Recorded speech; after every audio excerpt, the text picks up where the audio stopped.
The paper tries to explain the distribution of informality and productivity across countries, and for that we build a theoretical model that uses institutions in the formal sector like entry cost and financial frictions to generate endogenously a firm distribution that accounts for informality and formality, and also we introduce an endogenous choice of skilled labor demand and supply. And what we find is that basically countries with high cost of formality tend to have a low skilled labor demand and therefore a low labor supply.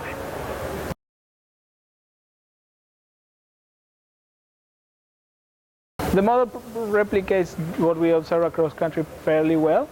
It generates huge levels of informality when we go to the very poor countries. When we talk about the African countries, it generates up to 95% informality.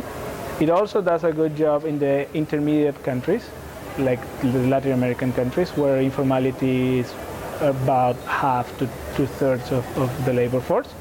And so yes, the theoretical model does a good job. Once we feed in the institutions observed, we do see the huge increases in informality that go from about 8% in the US to 50% in Latin America and almost 95% in Africa.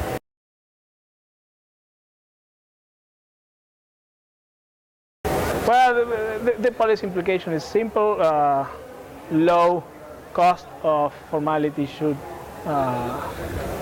be there, so lowering the cost of formalization is critical. But also when we introduce human capital, we observe complementarity between the financial friction and the entry cost, meaning that in order to have a big effect, you have to change both at the same time.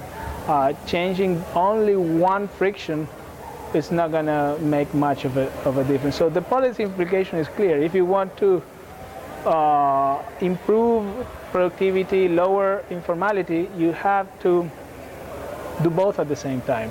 Attack the friction at the entry cost, and the friction at the exit, the bankruptcy efficiency.